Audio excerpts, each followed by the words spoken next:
Electoral bond, electoral bond, electoral bond, electoral bond. Electoral bond भारतीय राजनीति में से काले धन का वर्चस्व समाप्त करने के लिए लाया। इलेक्टोरल बॉन्ड, जहां एक तरफ से पॉलिटिकल डोनेशन का सेल्फिश जरिया बताया जाता है, वहीं दूसरी ओर इलेक्टोरल बॉन्ड को डेमोक्रेटिक इंडिया का बिगेस्ट स्कैम कहा जा रहा है। दुनिया का सबसे बड़ा एक्सटॉर्शन रैकेट हिंदुस्तान की सरकार चला रही है।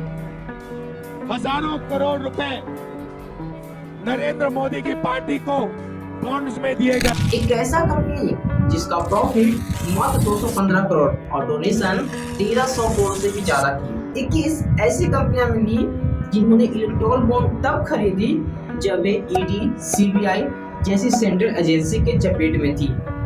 तो आज हम लोग बहुत ही सिंपल वे में जानेंगे कि इलेक्टोरल बॉन्ड क्या है, एनडीए गवर्नमेंट इसे क्यों लेकर आई, इसके पीछे की गेम्स क्या थी, आखिर ऐसे क्या चीजें कोर्ट ने देखी जिसकी वजह से इसे अनकॉन्स्टिट्यूशनल घोषित किया गया। तो फर्स्ट ऑफ ऑल हम लोग डिस्कस करेंगे कि इलेक्टोरल बॉन्ड क्या है और उसे क्यों इंट्रोड्यूस किया गया। इंडिया में अनेकों पॉलिटिकल पार्टीज हैं और इन्हें इलेक्शन लड़ने के लिए साथ ही अपनी बात को जनता तक पहुंचाने के लिए लाखों करोड़ रुपए की आवश्यकता होती है, जैसे कि रैली करवाना, जगह जगह पोस्टर लगाना होता है, कार्यकर्ताओं का खाना पीना, उनकी गाड़ी का पेट्रोल और भी बहुत कुछ। अब कितने भी ईमानदार और समाज सेवी क्यों न हो, इंडिया में बिना पैसों का इलेक्शन जीतना लोहे के चने चबाने के बराबर है। साथ ही पॉलिटिकल पार्टीज कोई बिजनेस तो करती नहीं है जहां से वे प्रॉफिट कमाती हो और उसे इलेक्शन में यूज करे। तो इन्हीं सब वजहों से पॉलिटिकल पार्टीज को डोनेशन देने का कॉन्सेप्ट रखा गया। और ये कोई नई बात नहीं है, ये सब 1947 से चला आ रहा है। अब आप सोचेंगे ये सब तो ठीक है, बट कंपनी को क्या जरूरत आन पड़ी कि अपने प्रॉफिट का कुछ परसेंटेज पॉलिटिकल पार्टीज को डोनेट करती है, और वो भी बिना किसी को भनक लगे। जबकि आजकल कोई चंद रुपए भी डोनेट करता है तो सोशल मीडिया पर फोटो की बरसात कर देती है, और यही डोनेशन अगर मंदिरों में की जाती है तो बड़े बड़े अक्षरों पर अपने नाम लिखवाते हैं। चलो इसे डिटेल में समझते हैं। सपोज आपका लैपटॉप असेंबली का बिजनेस है और इसका रॉ मटेरियल आप चाइना से इंपोर्ट करते हो, जिस पर करेंट गवर्नमेंट 100% का इंपोर्ट ड्यूटी लगा रखा है, सो दैट आपके रॉ मटेरियल की कॉस्ट $1000 से बढ़कर $2000 की हो गई, जिसके चलते आप दूसरी फॉरेन कंपनीज जो कि सेम प्रोडक्ट $1500 में सेल करती है, आप उसे कंप्लीट नहीं कर पाओगे। वही कांग्रेस पावर में आती है और रॉ मटेरियल पर लगी इंपोर्ट ड्यूटी को हटा देती है। इसका सीधा मतलब हुआ कि अब आपके रॉ मटेरियल की कॉस्ट 2000 से घटकर 1000 हो गई, सो दैट आप फॉरेन कंपटीटर को बीट कर पाओगे। साथ ही आपका प्रॉफिट मार्जिन काफी ज्यादा इंक्रीज होगा। यानी कि अपने फेवरेट पार्टीज को डोनेशन देने से अगर आपको लाखों करोड़ों का फायदा हो रहा है तो ऑब्वियसली आप देना चाहोगे ताकि कांग्रेस पावर में आए और इंपोर्ट ड्यूटी को रिमूव करे। But the problem over here is that अगर आप कांग्रेस पार्टी को बार बार डोनेशन दोगे तो बीजेपी पॉलिटिशियन एंड उनके सपोर्टर आपका बॉयकॉट करना शुरू कर देंगे। लोकल लेवल पर धमकियां भी मिल सकती है। साथ ही कंपनी अगर पब्लिक लिस्टेड हुई तो स्टॉक क्रैश भी हो सकती है। क्या आप ऐसी सिनेरियो में कभी भी डोनेशन देना चाहोगे? नहीं ना। इसलिए आप डोनेशन कैश के माध्यम से देना चाहोगे ताकि किसी को भनक ना लगे।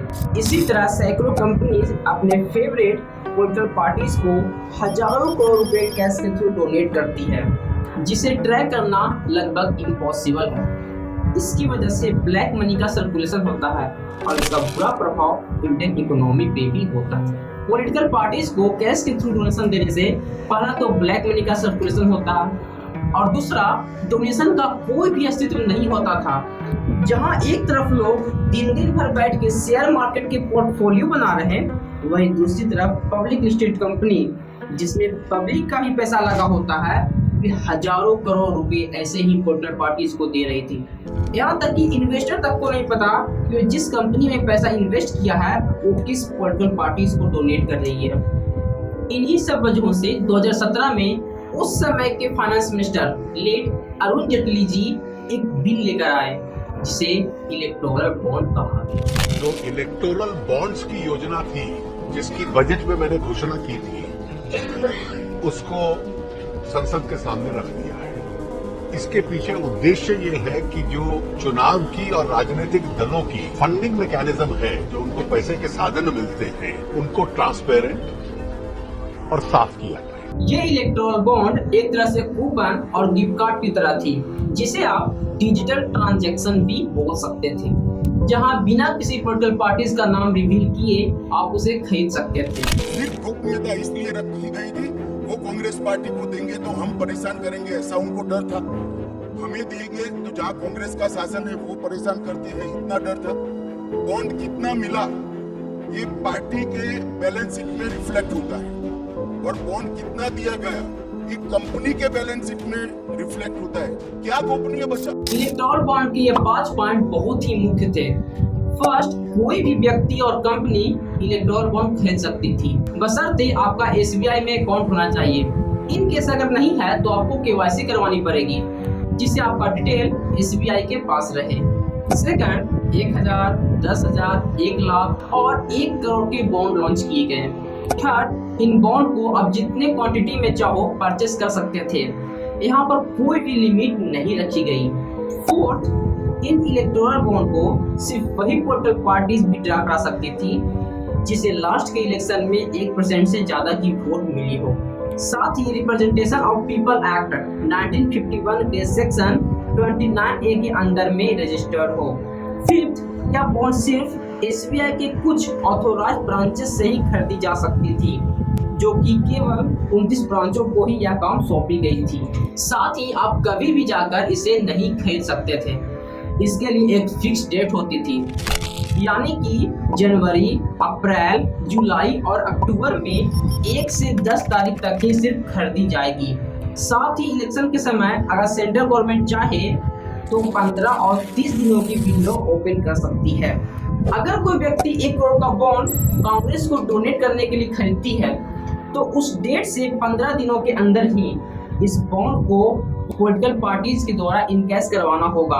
अगर किसी कारणवश यह नहीं हो पाता है तो यह पैसा ना ही रिफंड होगा और ना ही पॉलिटिकल पार्टीज को जाएगी, यह पैसा PM केयर फंड में चला जाए। और इन सब प्रोसेस के दौरान किसी को भी, चाहे वो बॉन्ड खरीदने वाला हो या उसे रिडीम कराने वाला, किसी को भी 1% का भी टैक्स नहीं लगेगी।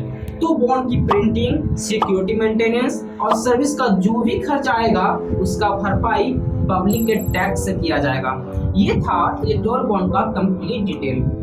अब समझते हैं कोर्ट ने इसे अनकॉन्स्टिट्यूशनल क्यों घोषित किया। तो फर्स्ट ऑफ ऑल, जब इलेक्टोरल बॉन्ड को लाया गया तो अनेकों एक्ट में चेंजेस करने पड़े, जैसे company act, RBI act, IT act, RPA act और इनकम टैक्स एक्ट। तो सबसे पहले RBI की बात करें तो RBI एक्ट में चेंजेस की वजह से RBI की कुछ पावर इनके हाथ से चली गई, जैसे फाइनेंशियल डॉक्यूमेंट्स, करेंसी, बॉन्ड सिर्फ RBI ही प्रिंट कर सकती थी, लेकिन अब SBI भी इलेक्टोरल बॉन्ड को प्रिंट कर सकते थे।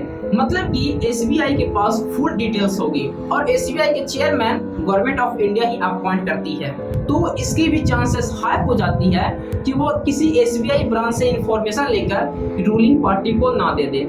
सेकंड, अगर कंपनी एक्ट की बात करें तो पहले क्या था कि कोई भी कंपनी है उसके 3 साल के प्रॉफिट का जो एवरेज होगा उसका 7.5% ही डोनेट कर सकती थी।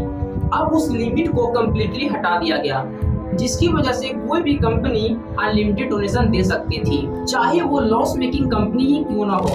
साथ ही कोई भी व्यक्ति सेल कंपनी बनाकर पॉलिटिकल पार्टीज को मनचाहा पैसा डोनेट कर सकती थी, जिससे मार्केट में ब्लैक मनी और भी ज्यादा रोटेट होगी। He purchased two bonds worth $100 crores. Who has to only physically hand over the bond to me, like using all these different C, who will turn it to a political party. There is no control over the transaction between A and B. Yes, but this does not obviate the fact that you are really behind it. इन सब के अलावा अगर कोई foreign company या groups जिसके पास करोड़ों रुपए है और वे इन पैसों को इंडिया में किसी पॉलिटिकल पार्टीज को देकर इलेक्शन को मैनिपुलेट करना चाहे तो ये चीज इलेक्टोरल बॉन्ड के थ्रू पॉसिबल था, जो कि इंडिया के सिक्योरिटी पॉइंट ऑफ व्यू से बहुत ही खतरनाक थी। आज एक बहुत ही महत्वपूर्ण फैसला सुप्रीम कोर्ट ने दिया। उन्होंने ये इलेक्टोरल बॉन्ड की स्कीम कॉम्प्रिहेंसिवली स्ट्राइक डाउन कर दी है इन्हीं सब वजहों से 15 फरवरी 2024 को कोर्ट ने इसे अनकॉन्स्टिट्यूशनल बोल के हटा दिया गया। साथ ही जितने एक्ट में चेंजेस किए गए सभी को रिमूव कर दिया गया।